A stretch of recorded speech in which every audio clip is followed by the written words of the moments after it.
শহীদ আশরাফুলের জানাজায় কিন্তু আমরা দেখতে পাচ্ছি ঢাকা ৮ আসনের এমপি মনোনীত প্রার্থী এবং জুলাই অভ্যুত্থানের প্রথম সারির নেতৃত্ব দেওয়া নাসরুদ্দিন পাটোয়ারি কিন্তু উপস্থিত হয়েছেন এবং পাশাপাশি কিন্তু ইসলামী ছাত্র শিবির এবং বাংলাদেশ জাতীয়তাবাদী ছাত্র দলের নেতৃবৃন্দরাও কিন্তু উপস্থিত হয়েছেন।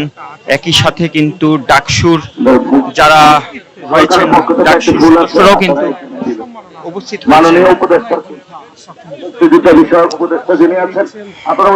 শহীদ আশরাফুলকে এই মুহূর্তে ফুল দিয়ে বিদায় জানাচ্ছেন এবং কিছুক্ষণের মধ্যেই কিন্তু তার মরদেহটি নিয়ে যাওয়া হবে তার গ্রামের বাড়ি কিশোরগঞ্জে।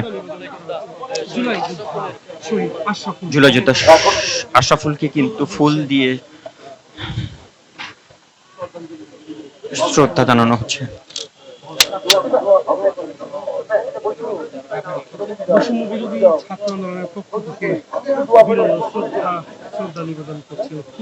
দর্শক, এই মুহূর্তে কেন্দ্রীয় শহীদ মিনারে শত শত ছাত্র জনতার উপস্থিতি আমরা দেখতে পাচ্ছি এবং দীর্ঘ একটি সময় পরে কিন্তু শহীদের তালিকায় আরেকজনের নাম যুক্ত হলো, সেই নামটি হলো আশরাফুল।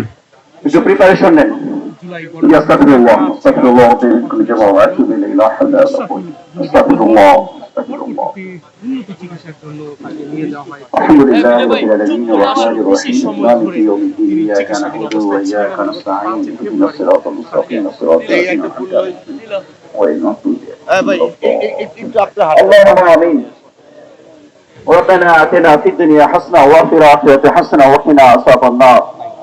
হে রব্বুল আলামিন, আমরা আসমানের নিচে জমিনের উপরে তোমার শাহী দরবারে হাত তুলেছি রব্বুল আলামিন।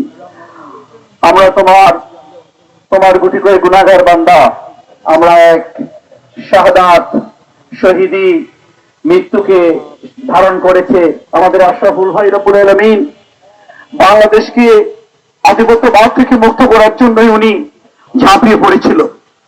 ইয়া রব্বুল আলামিন, 16 কোটি মানুষকে মুক্তির জন্যই উনি ওনার জীবন দিয়ে গেছে রব্বুল আলামিন। আমরা তোমার কাছে দুহাত তুলে মুনাজাত করছি তোমার দরবারে রব্বুল আলামিন।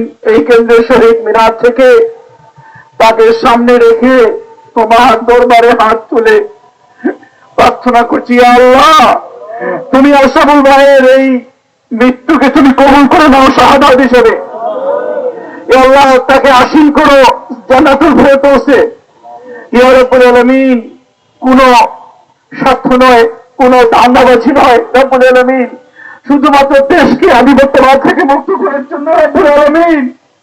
হে আল্লাহ, প্রতিদিন প্রতি মাসে মাসে একটা দুটো করে শাহাদাত বরণ করে শহীদের লম্বা সিঁড়ি হয়ে যাচ্ছে। আল্লাহর এই সিঁড়ি যাতে না মারে রব্বুল আলামিন, আমাদের ঐক্যের বাংলাদেশ করে দাও। বাংলাদেশের সমস্ত রাজনৈতিক দলগুলোকে এক কাতারে এক প্ল্যাটফর্মে তুমি দাঁড় করিয়ে দাও। ইয়া আল্লাহ, আমাদের মধ্যে ঐক্য দাও, আমাদের মধ্যে ভ্রাতৃত্ববোধ তৈরি করে দাও রব্বুল আলামিন।